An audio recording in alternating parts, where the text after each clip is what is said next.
Welcome to the eCommerce Profits Podcast, where we feature top founders and experts in the e-commerce industry and take an in-depth look at the struggles and successes in growing e-commerce brands profitably. Josh Chin here. I'm the host of the eCommerce Profits Podcast, where we feature top experts and founders in the e-com industry, and we go behind the scenes of the struggles and successes in growing a brand. Now, this episode is brought to you by Chronos.agency. If you run a direct-to-consumer e-commerce brand that is ready to scale and double your customer lifetime value, Chronos is your company. We've helped hundreds of brands scale profits with email, SMS, and mobile push marketing while getting an average of 3,500% ROI from our efforts. We've worked with brands like Truly Beauty, The Oodie, Dr. Living Good, and many more. Now, the next step is to email us at sales@chronos.agency, or you can go to chronos.agency to find out more. Today's guest is Kian Golzari.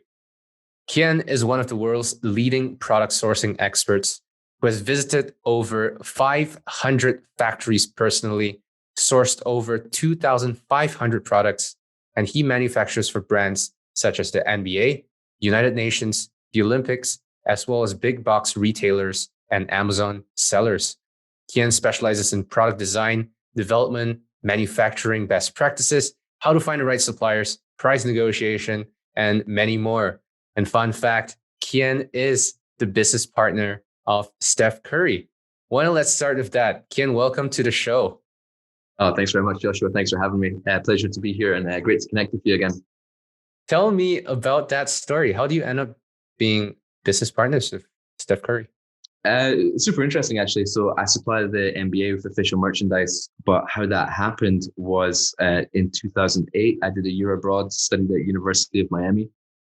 In that time, I became friends with one of the players on the team. He ended up getting drafted into the NBA. He was drafted in 2009, same year as Steph. So him and Steph were, I think, roommates in the draft camp, became friends. Steph went on to have an amazing NBA career. Fast forward 8 years from the draft, my business partner and I, we got involved in the NBA licensed goods. My business partner reached out to Steph to promote the products. He loved the products, loved what we were doing, loved the messaging. So got involved in it. And now he posts on behalf of the company and stuff like that. So the business that we have, he's also involved in as well. And I got to hang out with him at the NBA finals as well when they won, when they beat Cleveland a couple of years ago, partied with the team afterwards as well, which was an awesome experience. That is really cool. Is that how you ended up in pro sports and the whole manufacturing space for pro sports? Kind of, yeah. So I started manufacturing in China like 2010, so just about 11 years now.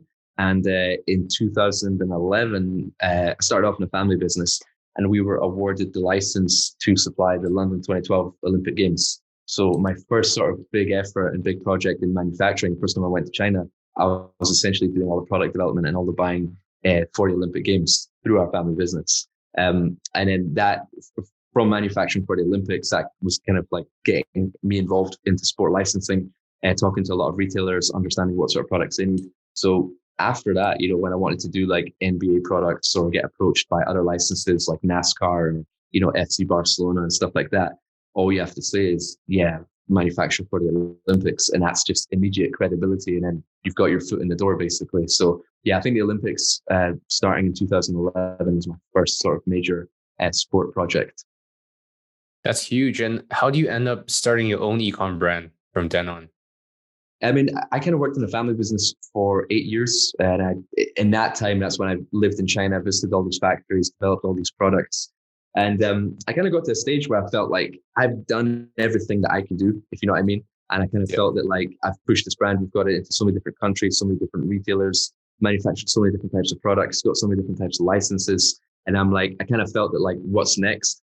And I kind of just wanted to start from scratch, venture out on by myself and start my own brand, and then also manufacture for my friends' brands as well. Because as you know, in this Amazon industry, people like our friends can just develop these monster brands in 2 years. Like what started off as an idea, now they're doing like $25 to $30 million a year in turnover. And then they sort of approach me for help, like, hey, I've got quality issues with my manufacturer. How do I fix it? I don't think I'm getting the best price. What do I do? Should I not be working with a sourcing agency? Questions like that. And I just got around to helping so many people. I was like, you know what, I should really just figure this stuff out and have a dedicated service for this and really help the people that I believe in and really help them scale and launch their manufacturing business. Because I feel that we can take all these different courses and stuff like that in terms of like how to do your imagery, how to optimize a listing, how to do your PPC and stuff like that.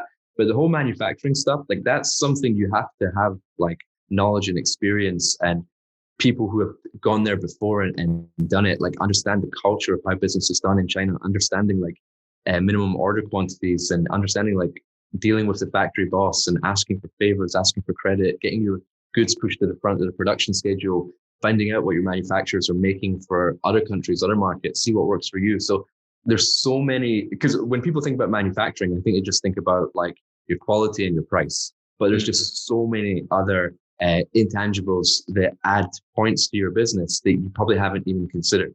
So I feel that like, you know, a lot of people think that the margin is in the selling price of your product, but the margin can actually be in the buying price of your product. Like if you're doing 500,000 units per year or 10,000 units per year, and you were buying at $10, but you could have been buying at $8, you know, you're immediately saving that $2 multiplied by 10,000 units. And that could pay for your next hire, that could pay for your ad campaign. So sourcing, I feel, is the first part of the journey that you have to get right. And it's so important. And the success that you have with sourcing then goes on into play a major factor in terms of the success of the rest of your business as well. That's so important. Every dollar saved is a dollar earned. Exactly. And it's, I love that. Now, we are in the middle, as of this recording, we are in the middle of a global pandemic. And I think with that comes a number of challenges for, you know, both suppliers and sellers alike. Let's talk about what you mentioned, MOQ, minimum order quantity. How do you begin to kind of navigate that during COVID in such a high risk environment? Would you start negotiating that down? Is there leeway around that? Yeah, exactly. So essentially, this is the longest time in my professional career which I've never been to China, right? I'm used to being there like every 2 or 3 months and previously living there, right?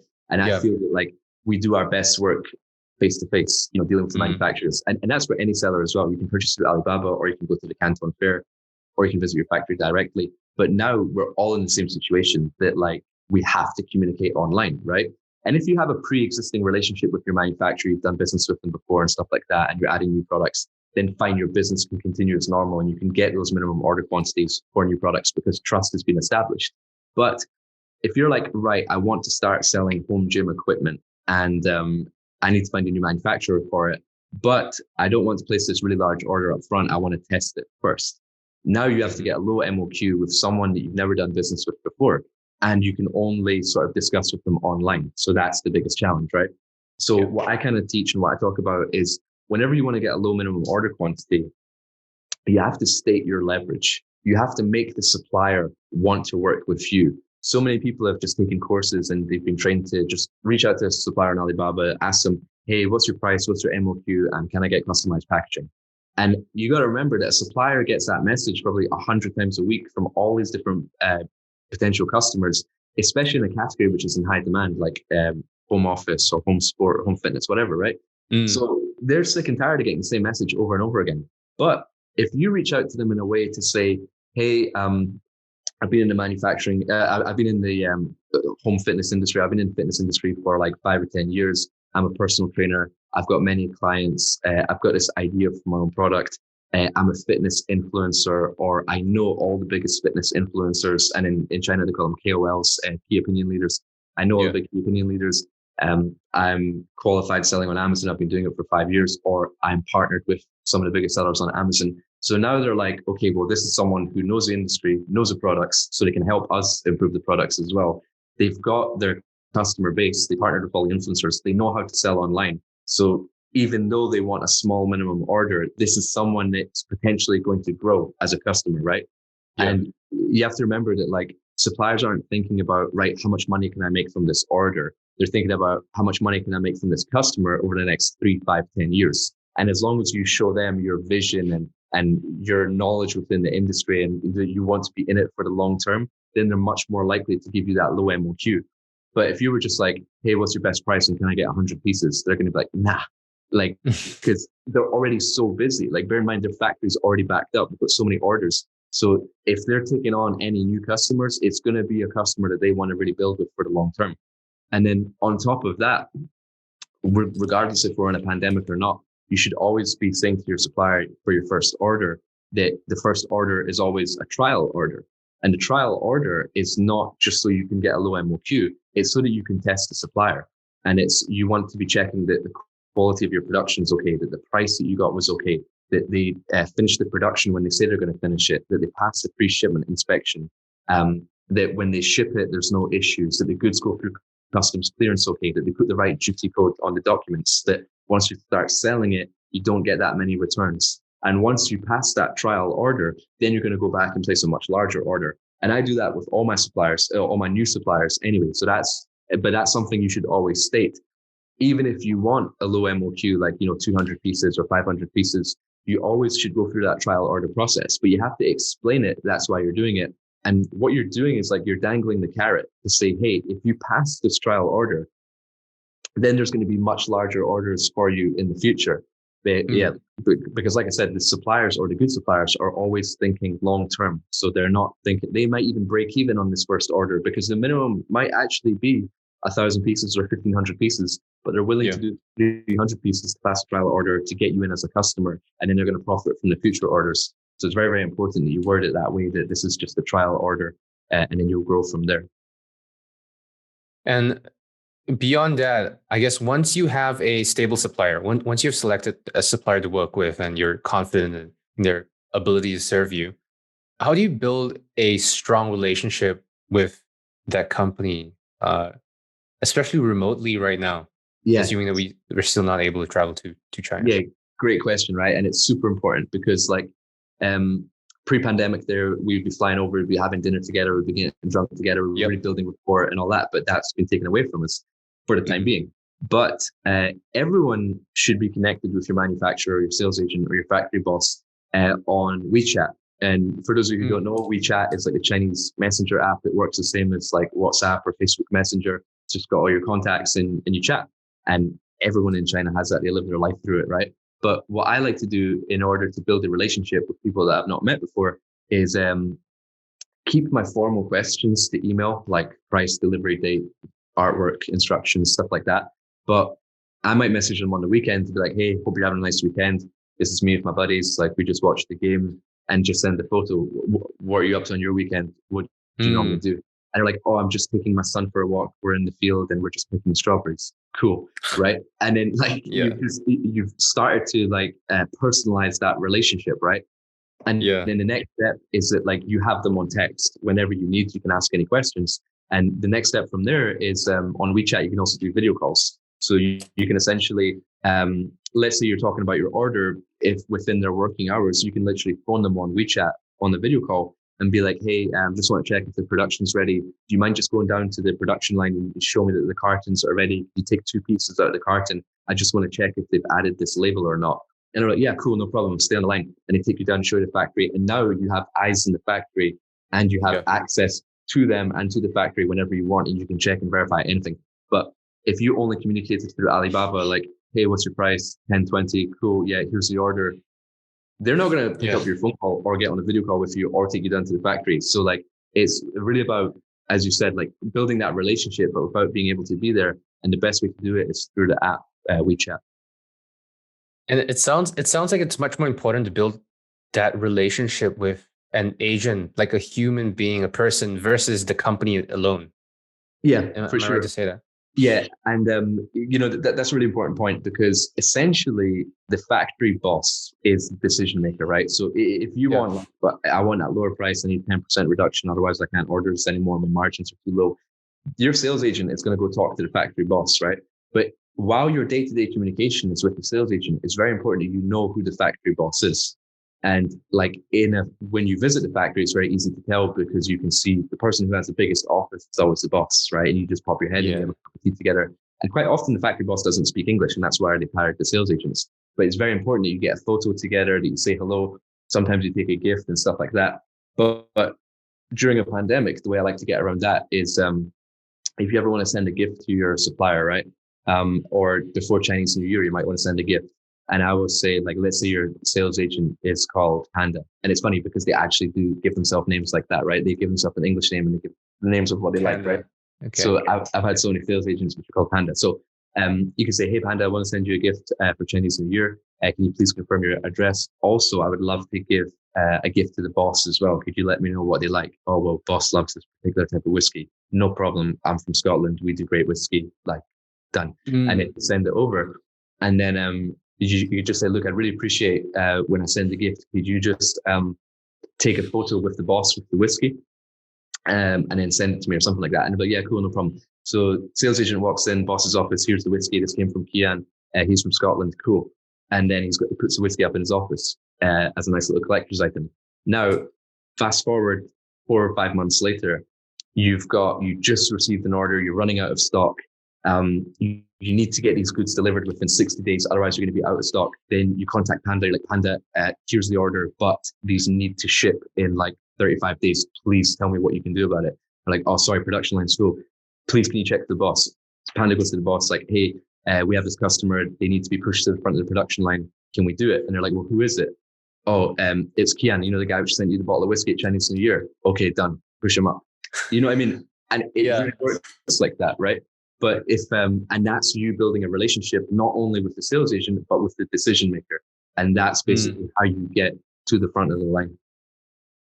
That is so cool. That is so cool. And I must say, I think everyone has this question in mind. And so you mentioned that the factory boss typically wouldn't speak English. They would typically just speak Mandarin, and their sales agent would be able to speak English. How important it is for a foreigner to learn Mandarin, to communicate in Mandarin? Do you speak Mandarin? Yeah, Indian. Cool. So I would say, like, it's not important. Like, and I'm generalizing. Like, sometimes factory bosses don't speak English, or they speak like very little English, enough to like hold a small conversation. But there's many factory bosses which speak perfect English. In fact, some of the factories that I work with, the boss speaks Mandarin, English, Italian, Spanish. Like, you know what I mean? Like, they're people of the world, you know? So that the language barrier has never been an issue. But it's not important for you to learn the language in order to do business there.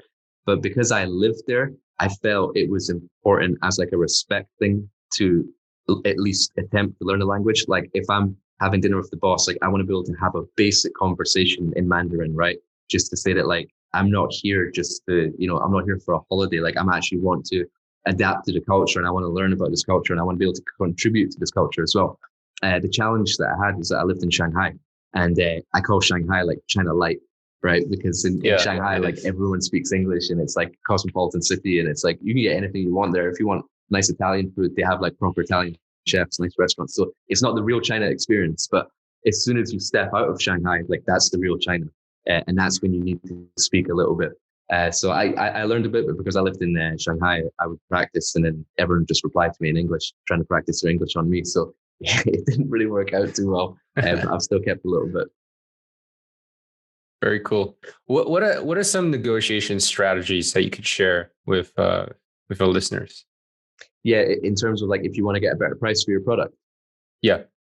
So I think the most important thing is understanding first, what is the market price for your product, right? Because there's no point negotiating first if you don't know what the fair price is. Because let's say a supplier quotes you $11 and you're like, no, I need $9.50. Like, okay, cool, we'll do $9.50. You're like, great, I just got a $1.50 discount. But you don't know if the real price you should have been paying was $8 rather than $9.50. So the first thing is you have to understand what is the market price for your product. And to do that, you have to basically have a specification sheet for your product.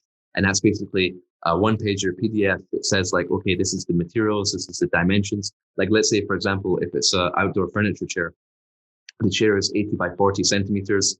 It's 600D polyester fabric. It's got aluminium tubing on the legs. The tubing is 0.6 mil thick. It's got a waterproof coating. It's got a print logo. This is the dimensions of the print logo. So you've given the full specification of this product on one document. And then you go on Alibaba, you do your research, and you send that spec sheet to multiple suppliers, right? So you identified your top 5 suppliers. They've all received the same information. And then you start to get the quotes back. It'll be $6.90, $7, $7.10. So you know that product is around $7. But if you just went on Alibaba and you typed in outdoor furniture chair, and then you said, what's the price of that? And what's the price of that? Well, someone's quoting you for steel tubing. Someone's quoting you for aluminium tubing. Someone's quoting you for polyester fabric. Someone's quoting you for nylon fabric. Someone's quoting you for printing. Someone's quoting you for embroidery. So you don't have a level playing field to know what is the actual price of this product.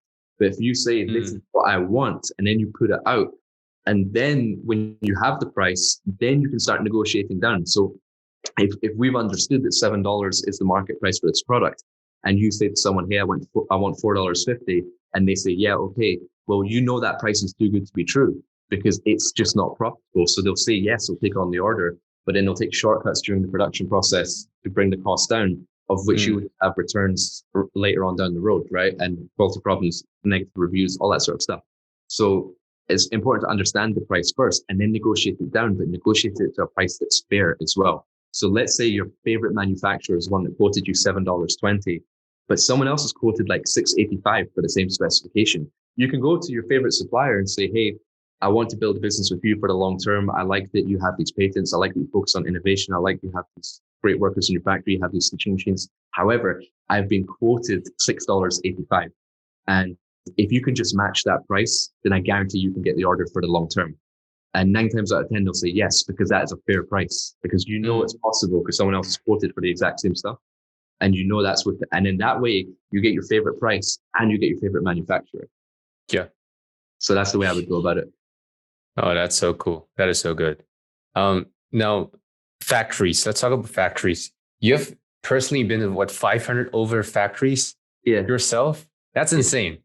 I haven't even been to 500 places, let alone factories. Now, how do you differentiate a good factory from a bad factory? How do you filter for the best ones? Yeah, it's a great question, right? And I would say that depending on where you're at in your business, different factories will suit your needs. So, for example, I've worked with factories which have got 50 workers, and I've worked with factories which have got 2,000 workers. And at a certain stage of my business, both factories were the best factory for me to work with, because the factories which have the less employees are much more flexible. They'll give you a lower MOQ.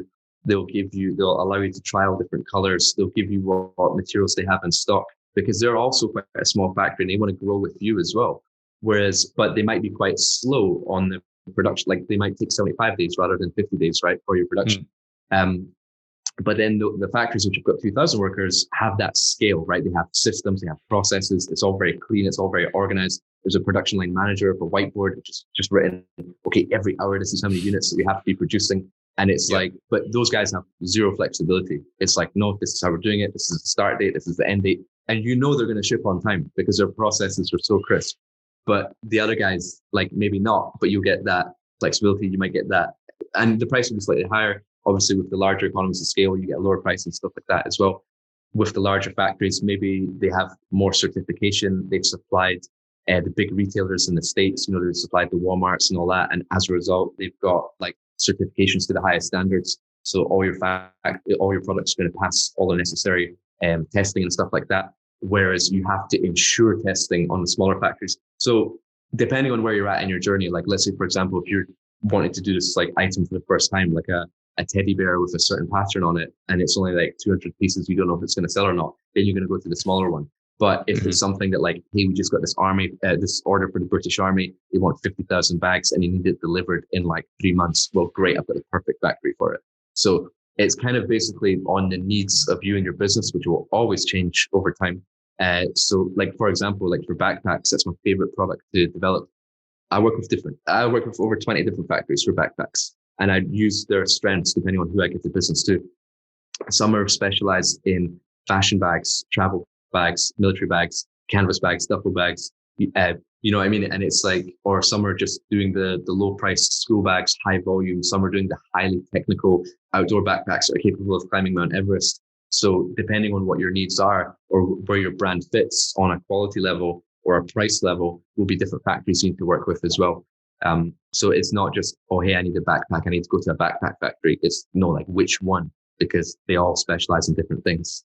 So the specializations there's also trade-offs between flexibility and consistency, or I guess reliability in some way. That's really interesting. Now, how do you start to look for factories? Do you typically go with referrals, like first party referrals, or do you just how would one go about it, like a Google search? Yeah. So here's the thing, like loads of people have like approached me and said like, hey, can you tell me a factory for this product? And factory information is not the sort of stuff you want to be giving out, because like it's so hard to find a factory, like to get them to your needs and basically to be manufacturing what you want as a business, because there's a lot of bad factories out there as well, right?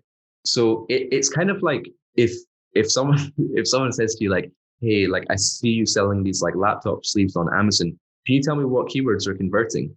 Like, well, if I tell you what factory that I'm working with, well, then if you go and place a very big order to them, then their production run becomes full, and then my lead times might increase, right? So that's why like people don't necessarily just give out factory information as like, oh, here, this is a great factory. They might recommend a good sourcing agent to say, hey, this person's able to go and find good factories. Like I do like one-on-one coaching, and on a coaching call, I will find a factory for you online, right? And the live screen share, and then based on your specification and your needs and your quality and your price level, we'll find all the factories online, we'll analyze them, we'll see which one fits for your business, and we'll contact them, and I will help craft like the opening message as well. As kind of at the start of the show, we talked about building leverage, to the supplier. I'll help craft that message, and that will basically give you the best supplier and the best like sort of relationship start, if you will, right? But the other reason why like I don't necessarily like giving out factory information just as a recommendation is that factory has worked well with me because of the processes that I've built, or like the WeChat conversations that I have and the relationships that I've built. But if someone else just is like rude to them, say, hey, I need this in like 2 weeks, and like, doesn't supply the artwork on time, and then we're like, well, hey, Kian, you recommended me that factory and they didn't ship on time. Well, how did you work with them? That's a skill in itself. But for anyone, like our resources that we have available, right? The way that I've traditionally been doing it over 11 years is going to the Canton Fair. And for anyone who doesn't know, the Canton Fair is the largest import-export fair in the world. It has over 26,000 exhibitors. It has like top quality manufacturers there. And they're not necessarily the suppliers which will hang out on Alibaba, because they're like more of the traditional manufacturers which don't even post their products online because they've had so many customers for so long that their production line's always full, that they don't feel the need to advertise themselves online. But saying that, we're in the middle of a pandemic, so we have to use Alibaba. We don't have access to the Canton Fair. They did make the online Canton Fair, but it's not as good as the real thing. But on Alibaba, like I've got a special process. So I've got a YouTube channel called Sourcing with Kian. The first video I posted was 7 Alibaba sourcing hacks. And it's like a step-by-step guide in terms of how to filter out the junk suppliers and go straight direct to the best suppliers. Because for every good supplier, there's also a bad supplier online, like ready to scam you, right? They're going to pose as a manufacturer, they're going to collect your order, they're going to take your deposit. And then once they get your deposit, they've added on their margin, and then they'll go and find the factory for it to make it, right? But they just don't have that level of skill and experience.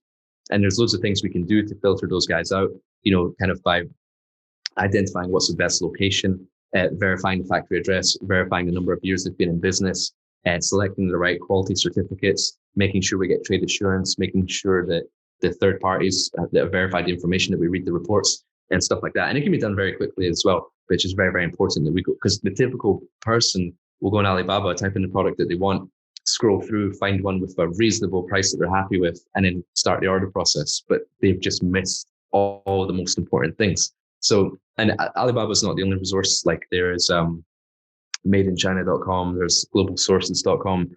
If you want to look at import records, you can go to panjipa.com to type in competitors' names, and you can sort of browse import records to see who their suppliers are.